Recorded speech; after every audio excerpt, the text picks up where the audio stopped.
Hi, everyone. I'm Alexandra. I'm so glad to see so many of you joining us today. I'm really excited to talk to you about the power of awesome names. And this is just the first of 5 webinars in this series. And I promise that you are going to learn a ton in each of them. So let's dive in and talk about what we're going to talk about. All righty. Hold on.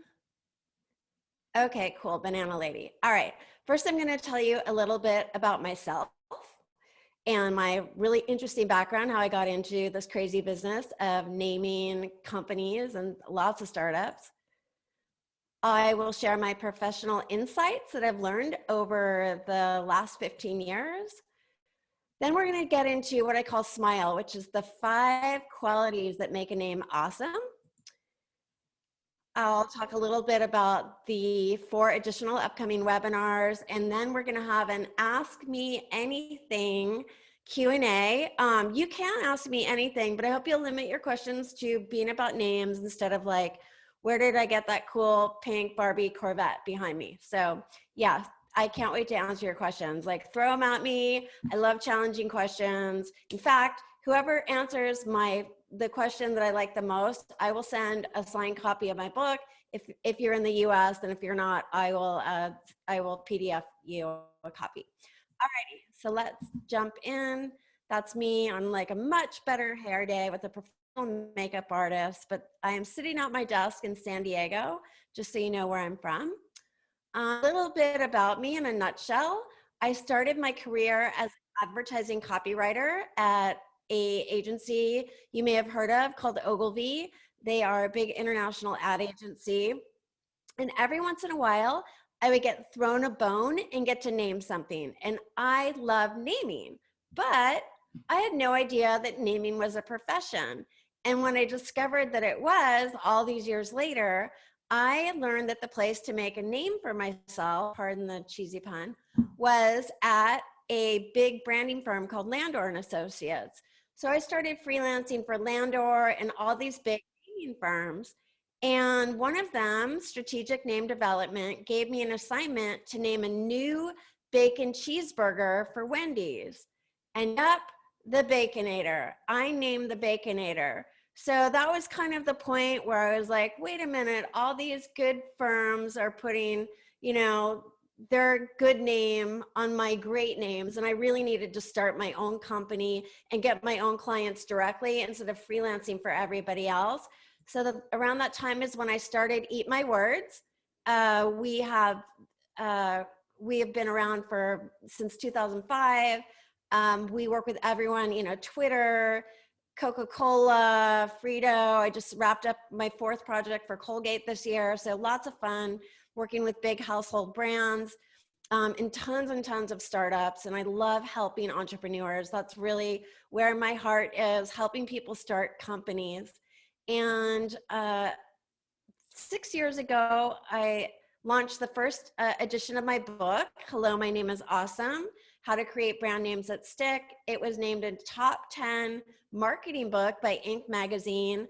That's the cover of the latest edition, which came out about a year ago.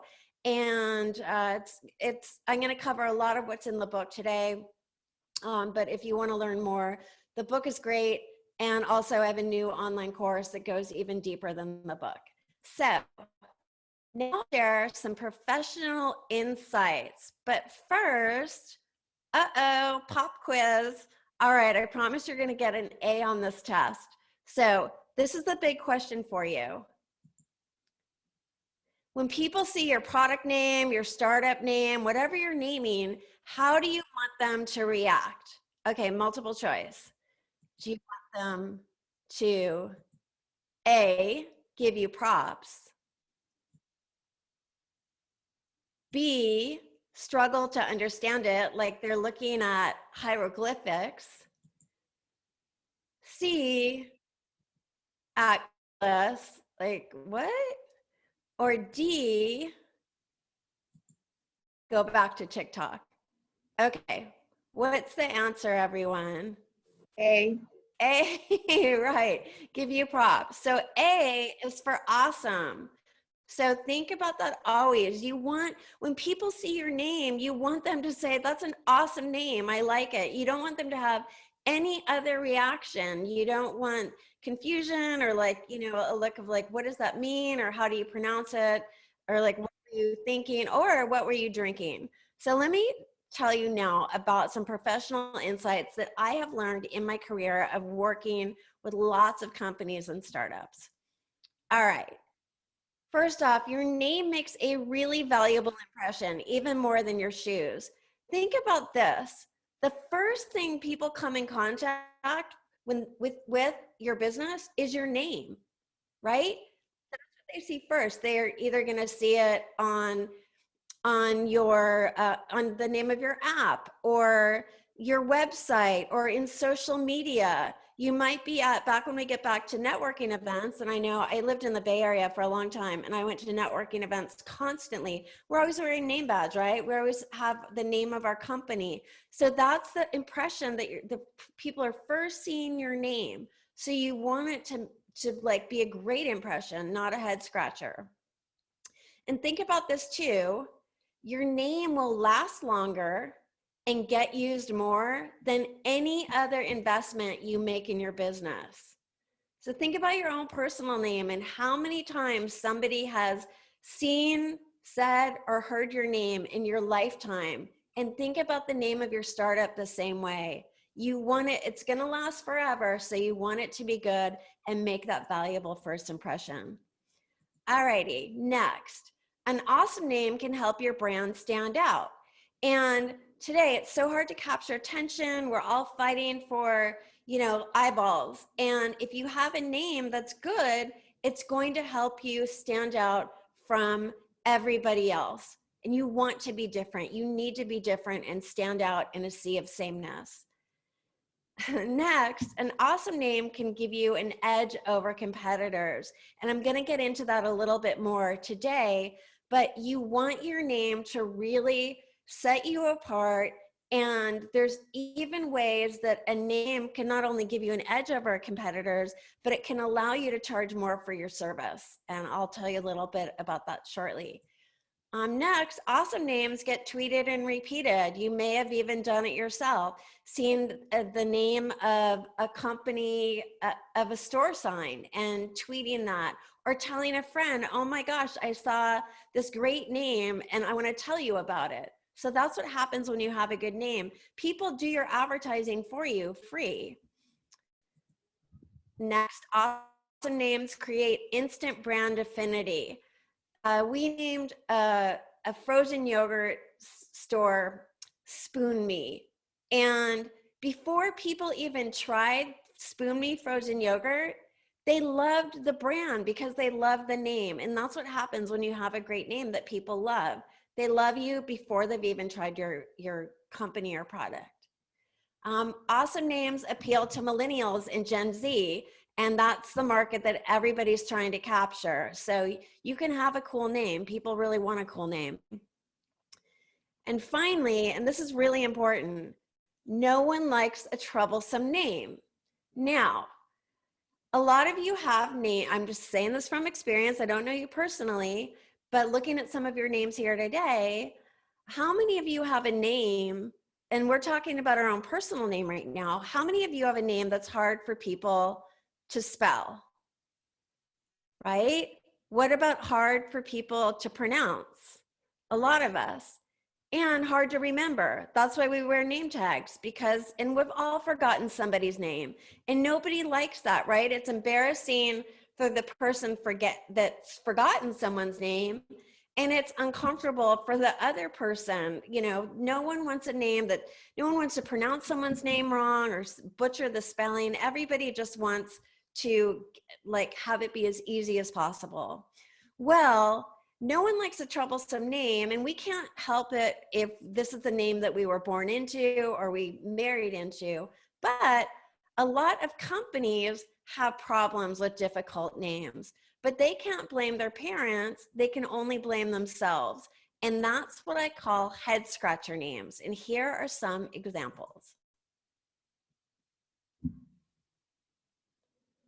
So you can see all of these names have problems with the pronunciation or spelling, they're just difficult. And you don't want your name to be difficult.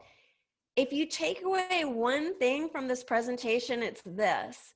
When you're starting out with a blank slate and you have the opportunity to name your company anything, don't give yourself any disadvantages.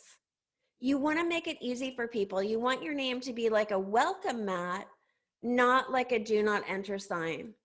So think of how difficult these names are. All right, so I built a whole philosophy around this idea of head scratchers, and that is a name should make you smile instead of scratch your head. A name should make you smile instead of scratch your head. I'm going to repeat it like John King on CNN always repeats himself, but this is worth thinking about. And I don't mean smile like laugh. I just mean smile like people get it. And that's what you want with your name. You want to make that little spark of a connection. So I have developed a 12-point name evaluation test based on my philosophy. It's called the Smile and Scratch Test. SMILE is an acronym for the 5 qualities that make a name awesome, and we'll go through those today. And SCRATCH is an acronym for the 7 deadly deal breakers and when to scratch it off the list because it makes people scratch their head. The SMILE and Scratch Test, it's been around for about 14 years. It has been featured in the Wall Street Journal, Inc., lots of business journals, and it's the foundation of my book.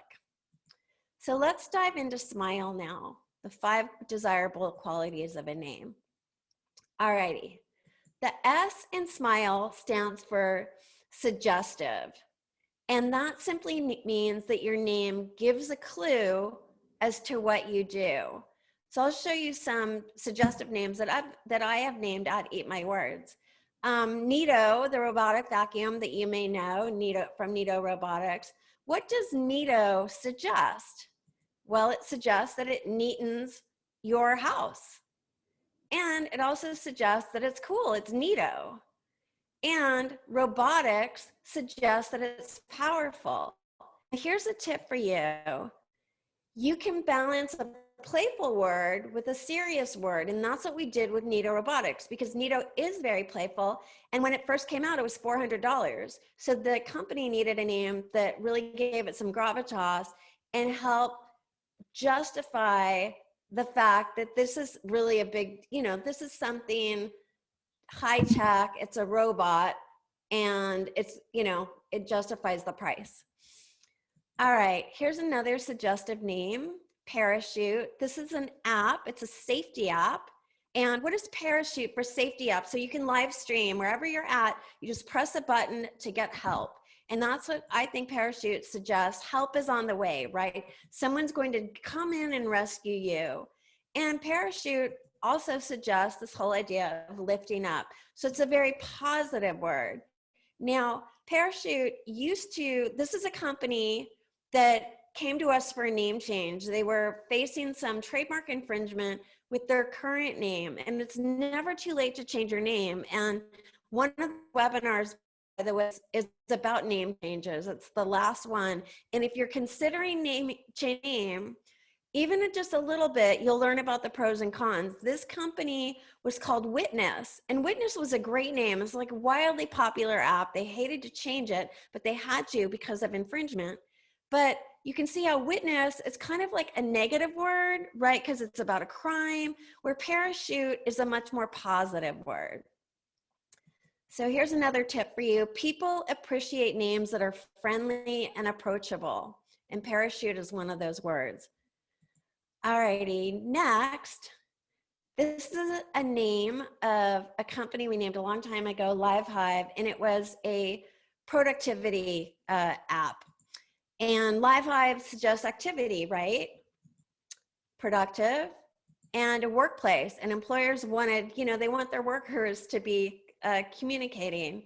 So that was a fun name, and it's lyrical. And names that rhyme are fun to say and easier to remember. Think about Fitbit or GoPro, right? So, and I'll show you some tips on rhyming names in the 4th webinar in this series on brainstorming. All right, the M in smile stands for memorable. And what makes a name memorable? Well, memorable names are based in the familiar. And this is what I figured out. And I'm going to show you an example of how to think about this. Here's two pretty identical bike locks. One is called Kryptonite, and the other is called Abus or Abus. I'm not quite sure how to pronounce it. Now, which one of these bike lock names do you think is would be easier for you to remember? So when you have to pull, so you're at the bike store, you're like, oh, what was that lock my friend told me about? And you have to pull a name out of your brain's dusty filing cabinet. Which one are you more likely to remember? Kryptonite. Why? Because kryptonite is based on something familiar. We all know kryptonite from the Superman comics and how kryptonite repels Superman. Well, if it's strong enough to repel Superman, a kryptonite lock is going to repel bike thieves.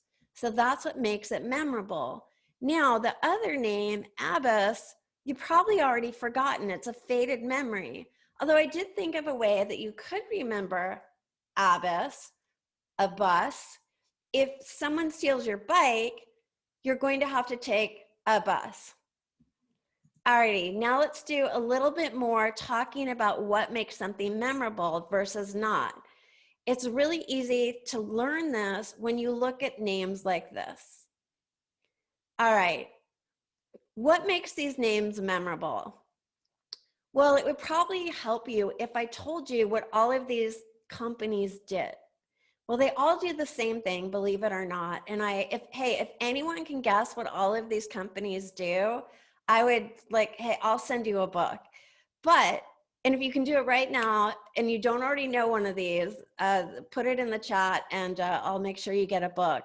So here, all of these companies make scheduling software. How would you know that, right? What about these names says anything about scheduling software? What makes them easy to remember? There's nothing familiar for your brain to latch onto. So I'm going to let you test your memory here. These are all going away. And at the end of this presentation, I want you to write down as many as you remember. And if you can't remember these names, less than an hour after I showed them to you, how many would you remember a day from now, a week from now, a month from now? And that's why it's so important that your name is memorable and based in the familiar. Okay, imagery. People remember names much more that have imagery that are related to pictures much more easily than they can remember just random words or letters. So if somebody hears your name or sees your name and they can picture something in their mind, it's going to be easier for them to latch onto it. It ties into memorable, right? It's based in something familiar. So here's some more names that I have come up with at my company, Eat My Words. The first one, Retriever. This was a GPS for dogs. And what does Retriever suggest? When you hear the name Retriever, you can picture a golden retriever. And you can also picture a dog retrieving. So that makes Retriever have a lot of visual imagery. So later, when you're trying to remember what was the name of that GPS for dogs, it's easier for you to recall it. Here's another one, Argyle Data.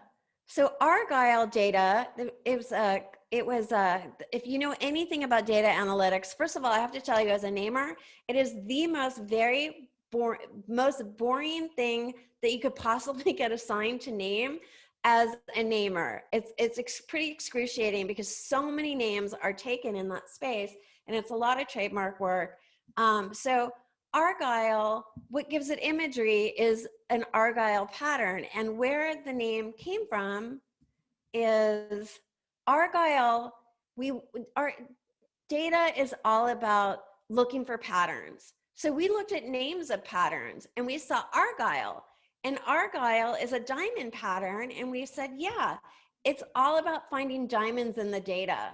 So that, you know, that made Argyle especially memorable. And it just has instant imagery. As soon as I say Argyle, without even looking at the logo, you can picture an Argyle pattern, and it has a great story behind it.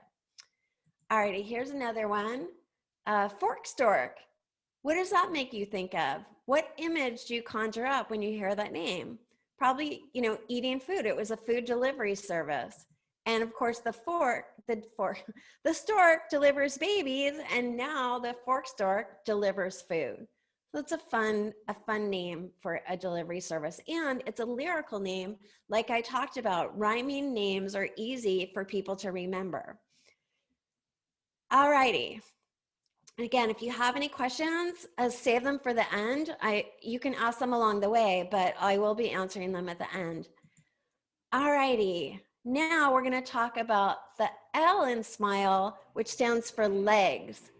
And legs means that your name lends itself to a theme so you can extend your brand for added mileage. And I'll quickly give you an example. My company, Eat My Words, our blog is called The Kitchen Sink.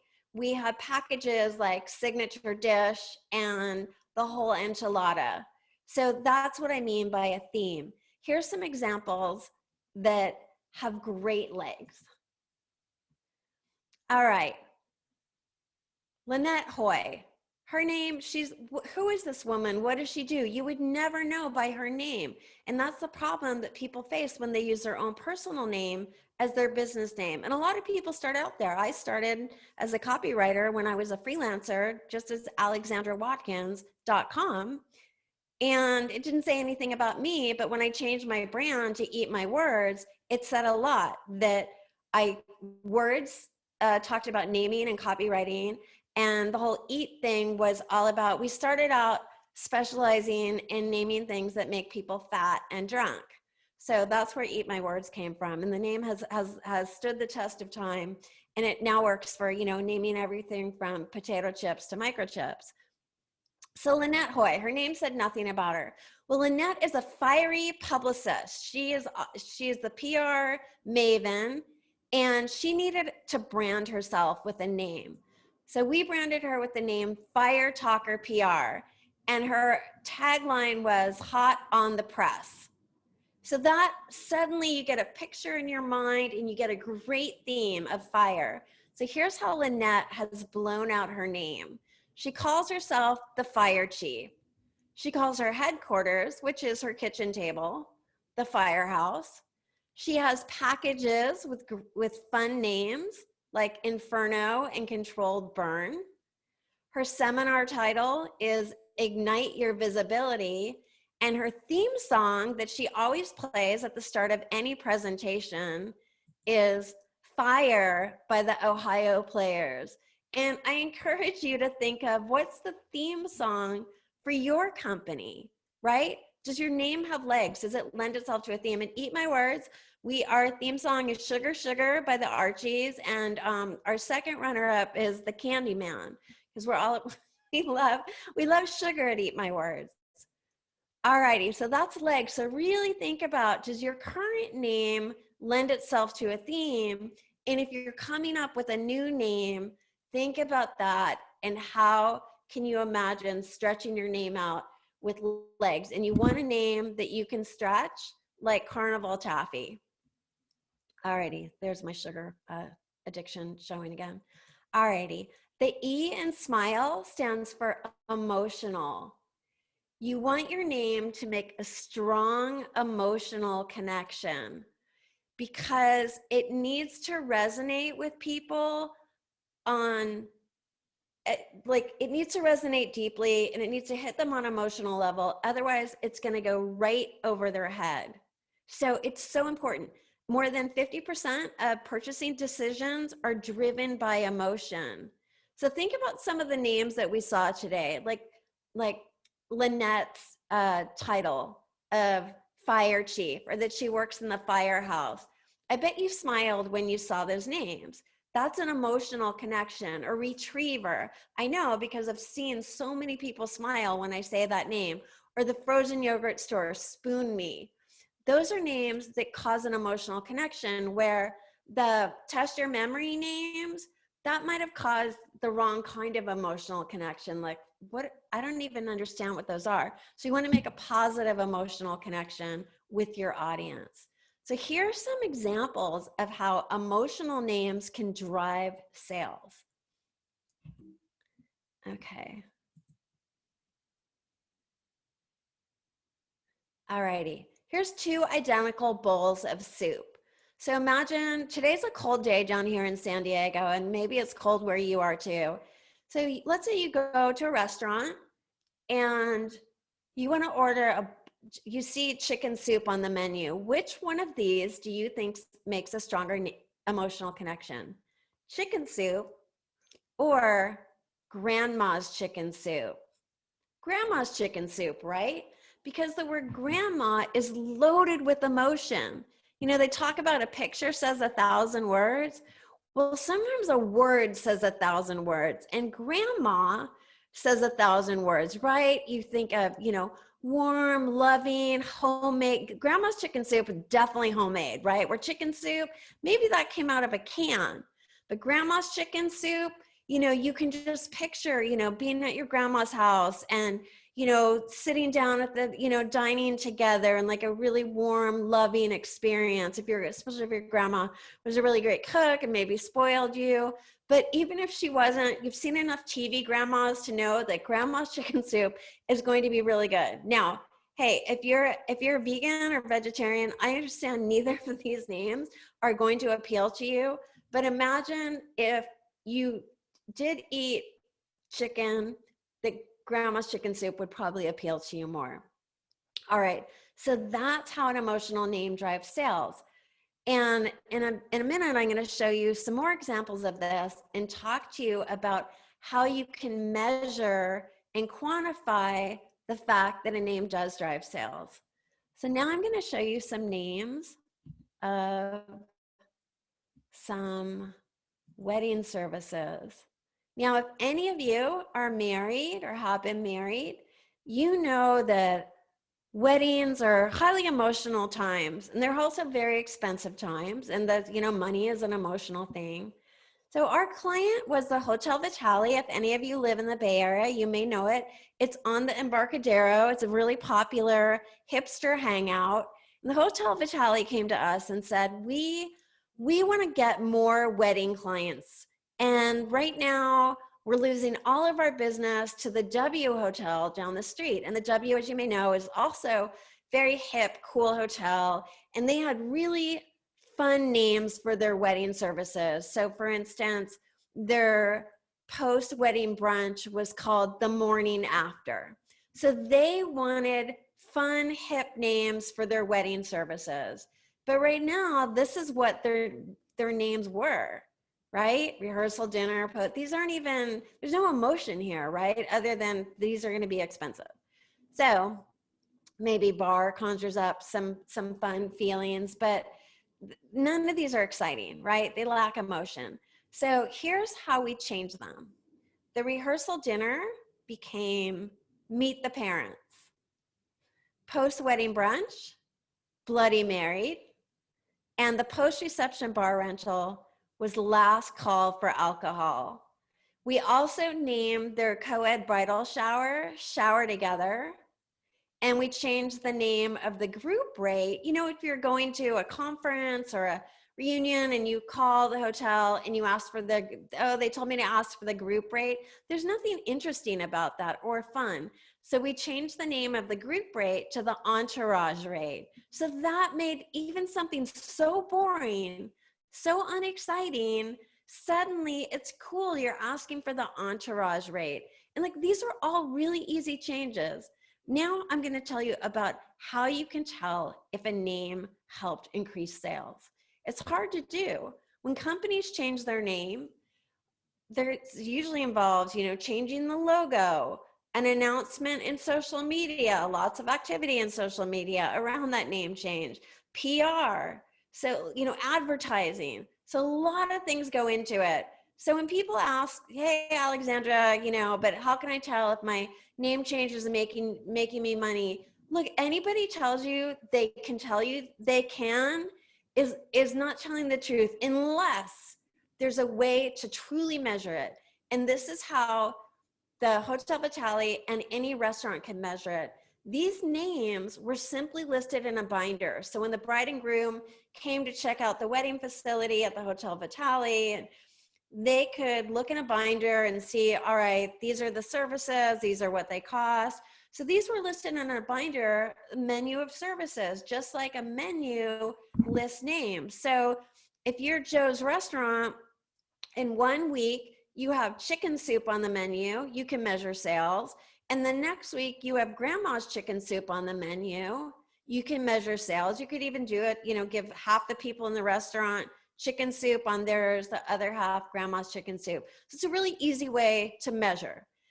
Here at the Hotel Vitali, again, all they did was change names in a binder, right? No big fancy PR, advertising, nothing.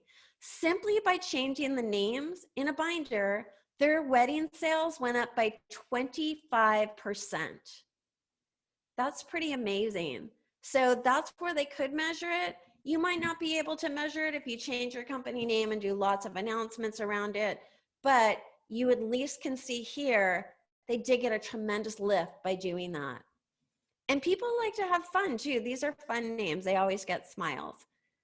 All right, here's another example of how emotional names drive sales. This mosquito, not this exact mosquito. Wait, we have to do that again. Okay, sorry. There it is. That little mosquito. That mosquito, or maybe one related to it, was relentlessly attacking me like 2 o'clock in the morning. This is when I lived in San Francisco, and I could not get a peaceful night's sleep. It was there every night. I was losing my mind. So I got up in the middle of the night and I went on Amazon to find, like, what can I do to kill this thing? And I started looking at electronic bug zappers, right? They look like squash rackets if you've never seen one. And I think it's so funny because squash racket, squash the bug. Okay, cheesy joke. All right, so I was given the choice of 4 identical looking products, right? They were all pretty much identical, maybe different colors. All right, there's Bug Quick Zap, that's silly spelling, Electo, Zergon, and the Executioner. Which one of these names do you think made a stronger emotional connection with me? And which would make a stronger emotional connection with you when you were battling a blood-sucking mosquito? Okay, the Executioner, right? Ding, ding, ding. All right, there it goes. The Executioner makes such a strong connection, right? It's so empowering. It says, you've eaten your last meal, little bugger. I'm going to incinerate you into oblivion. So that's how a name can make an emotional connection and drive sales. And this product costs more than the other ones, but I didn't care. I love that name so much. It said so much about the product to me. That's the one I wanted. That's the one I got. I still have it. And it's just, think about that name. Study these for a minute and think about, again, you're starting out with a blank slate. You don't want to give yourself any disadvantages. You have all these opportunities to give your name legs, to make it memorable, to make it suggestive, right? Electo and Zergon, those aren't suggestive at all. Bug Quick Zap, this is kind of a silly, kind of cheap sounding name. The Executioner to me sounds more heavy duty too, right? So think about all of those things when you're naming your company. And when we get into brainstorming, you're going to learn more about how to come up with creative ideas like this. All right. So that was Smile. And so we learned about names that are suggestive and they evoke something about your brand. I want to just give you one more example here. What if Jeff Bezos had, well, oh, sorry, I don't know where I'm going with that. Amazon is suggestive about, you know, big, large, right? And also just something that's coming up about Amazon in Scratch is the R in Scratch stands for restrictive. And what if Jeff Bezos had named Amazon Book Barn? right? What's the last thing you bought on Amazon? Probably not a book. Or in the last year, what have you bought on Amazon that Book Barn would not have sold? So, okay, so as you want it to suggest something about your product, give a hint. Memorable, you want it to be based on something familiar that people recognize. Imagery, you want your name to be something people can picture in their head. So when they're trying to recall it later, their brain can grasp on to the image that they locked into. Legs, you want your name to have a theme to give it extended mileage for years to come. You can really milk your name. We're still doing it here at Eat My Words. Milk your name. See, there's another food pun for Eat My Words. And emotional, you want your name to make a strong emotional connection. Think about the names that you've seen today and how you have reacted to those names and the connections that they've made with you. All right, so here are some takeaways just about awesome names. Names are powerful. You've seen all of the things that they can do. They can attract customers and sales, right? They can be a magnet. You want them to be a magnet and not to repel people. And the next webinar about Scratch is things that people do when they're naming their company and that they're not doing it intentionally. They don't even understand that they're doing these things that will drive customers away. And you'll never even know how many customers you lost because they might approach you, but then they'll go away. So you want to be sure to go to that webinar. So awesome names can attract customers. They can increase sales. You can monetize your name with merchandise. There's all kinds of things you can do with an awesome name. They give you a competitive edge. You need that today in this crowded space that we're in. Remember that a name should make you smile instead of scratch your head. You just learned all about smile. By the way, if you go to eatmywords.com, there's a test on there where you can test the strength of your name and you can run it through the full smile and scratch test to learn about that. And remember this, and again, back to that takeaway, no one likes a difficult name. And when you're starting out with a blank slate, don't give yourself any disadvantages. You want your name to suggest something about your brand, be memorable, have imagery, lend itself to a theme with legs, and make a strong emotional connection. So that is Smile and all about awesome names. And now I'll just tell you more about some of the upcoming webinars. I just told you all about Scratch. Well, you'll learn all about the deadly deal breakers, spelling challenged, copycat, restrictive, annoying, tame, cursive knowledge, and hard to pronounce. And there are so many eye openers here, and your mind is going to be blown. You're going to learn a lot of things that you might be doing wrong and how to correct those. Next, webinar 3 is all about domain names. You're going to learn lots of good news about domain names. I'm going to change your mind about a lot of your thinking and dispel some myths that you currently believe. You're going to learn why an exactmatch.com name isn't critical. And I'm going to show you lots of easy and creative workarounds so you can get a domain name that you like or love. I'm going to tell you about my favorite domain name suggestion tool, which is called Name Studio, developed by Verisign. It's so easy to use. It's so much fun to play with. I love it so much. I use it all the time for brainstorming domain names, and I use it for brainstorming names. And you'll see that, an example of that, in the following webinar as well, which is on brainstorming. So in brainstorming, this is really a must-have. A lot of people are brainstorming in a vacuum, or they don't have a process for brainstorming. They don't know where to start. They're doing things that are really, I would say they're detrimental to brainstorming. And I'm gonna tell you how to do it the right way. I'm gonna give you a step-by-step process. I'm gonna take you through the creator brief, which is a roadmap to get you to the right brand name. You're going to learn how to prepare to brainstorm. because it's just like suiting up for battle, right? There's a way to prepare to do it right and get to the results that you need. I'm going to show you lots of new ways to get fresh ideas, ways that you've never even thought of.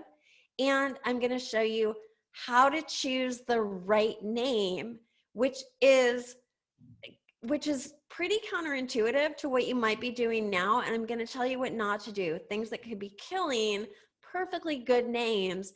I'm going to tell you how not to do that, and make sure that you get the right name, the best name, not the name that's met with the least resistance. And finally, our last webinar, and this one's really, really important to attend if you're considering changing your name. If you know anyone with a startup that might be considering changing their name, or after you see Scratch, you might think, gosh, I have some friends that should really change their name, make sure to invite them to this one. So here we're going to talk about all of the reasons that you might want to change your name. I'm going to show you so many awesome before and after examples. These are the makeovers, right? Everybody likes the transformations. They're super fun and inspiring. They're all ones that I have done at my own company, so I know all the story behind them. You're going to learn all about the pros of changing your name, and there are a lot. And then you're going to learn about the cons and how you can overcome those. And they're all of the cons of changing your name are super temporary, and they're not nearly as severe as you might think. And I'm going to show you how to execute a name change, everything you need to know to do it right and roll out your name to a lot of fanfare and do it the right way. Alrighty, so that is what's upcoming. And now I'm going to get to the Q&A of Ask Me Anything. All right, so I'm ready for questions. Okay, Alexandra, so lovely presentation, super helpful. And I'm sure a lot of these questions will get answered in your future webinars. But one question that came up a couple times is about international brands and how you approach naming a company when maybe you're beginning to only focus on one region and one language, but you could be shifting globally. And so how do you approach that?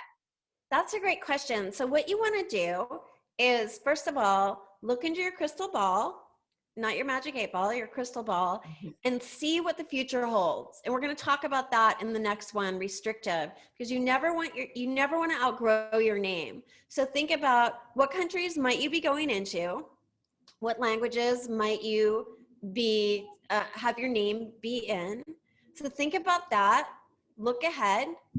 And as far as when we name names for whatever country we're working with, they often care most about what the name, they want it in English. That's always the goal, it seems like, of our clients. They want the name to have more of a meaning in English than any other language. What you need to do, of course, is make sure that your name doesn't translate into anything untoward in another language. And that does happen a lot. Not as often as you might think, but there's some kind of funny examples in my book. So you want to just, you can work with a translation service. There are a number of them. If you need one, shoot me an email. There's my email address, alexandra@eatmywords.com, and I can recommend some to you. But I would say, make sure that also that people can pronounce it. We're going to talk about that tomorrow. If you do have your name in maybe your native language, but you want to eventually go into English, for instance, make sure that people can pronounce it. You want a name that's only pronounced one way. Kind of a funny example of that is Nike. Nike is pronounced Nike in some countries and Nike in other countries. I mean, look, they blew it out. It's like, but still, even in the US, and I know this by going to runners forums, people still go into running stores and out here in the US and ask for Nikes, even though here everyone insists it's pronounced Nike. So you want to be careful. Porsche, right? People say, I have a Porsche. It's pronounced Porsche. I know I have a pink Barbie Corvette too, but I have a full lady size Porsche. But people pronounce it Porsche, right?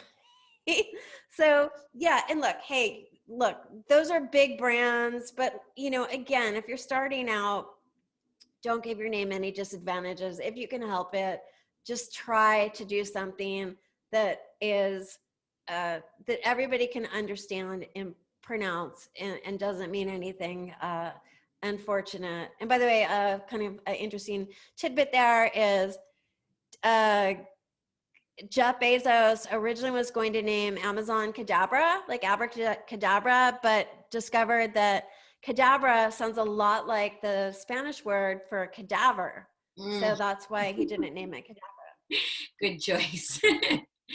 A couple questions about kind of like arbitrary names or using colors or animals that don't necessarily have to do with your company. I mean, of course, the founder probably thought that they did, but like Apple, Shell, like things like that. What are your thoughts on arbitrary names versus suggestive names? I'm not a fan of arbitrary names because they don't suggest anything about your product. Or, you know, maybe like, I know there's a story behind Apple, but it doesn't immediately suggest anything. So think about retriever, right? Retriever immediately suggests that retrieving, right? This GPS is going to help retrieve your dog. So there's not like one extra step in the middle.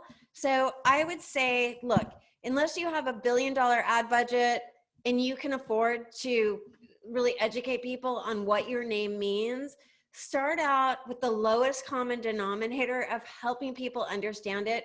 And really, like Shell, I'm not quite sure, fossil fuel maybe, I have no idea. But start out with something that really suggests something about what your brand is or does. And I also, colors, in our next webinar, we're going to talk about that when we get into copycat. I'll just tell you today, look up any color with a noun next to it. Look up, you know, blue house, red house, you know, white, the white sofa, anything. Any color in a noun has been taken. I'm going to show you an example of that when we get to copycat with the word red, right? Red with any noun after it. It's in use. It's not creative. Don't do it. It's just a copycat thing to use a color.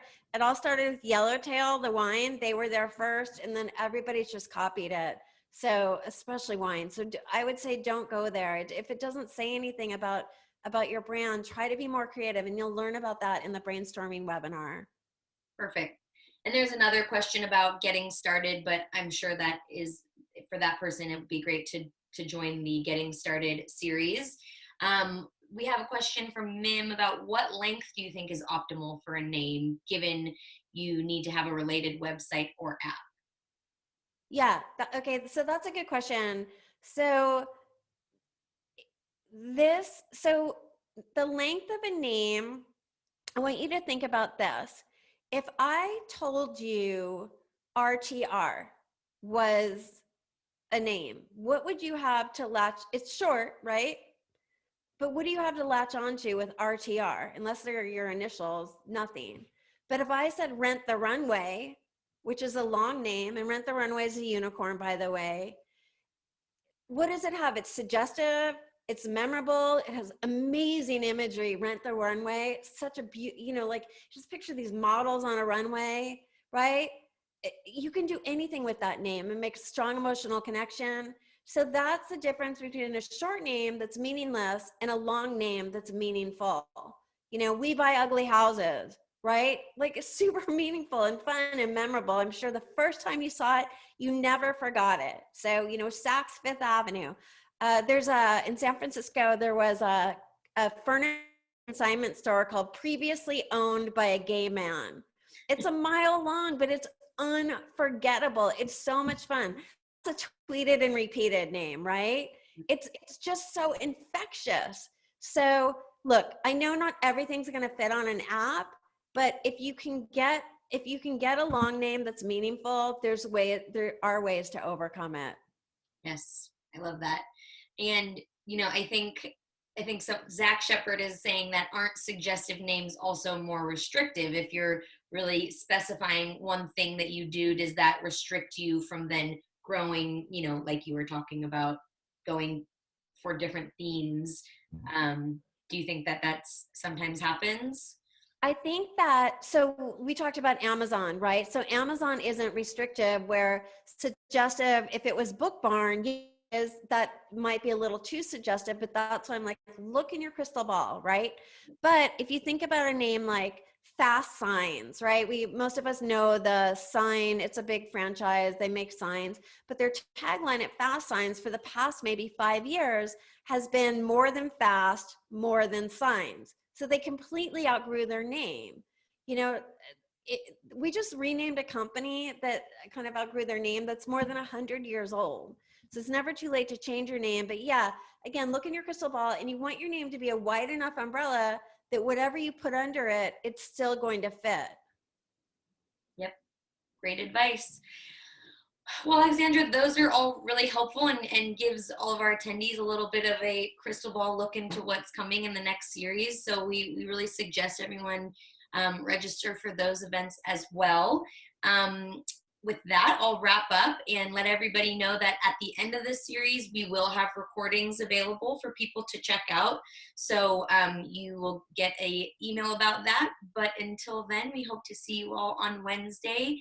Alexandra, thank you so much for your wisdom today. Yeah, thanks everyone. See you soon. Bye. Bye.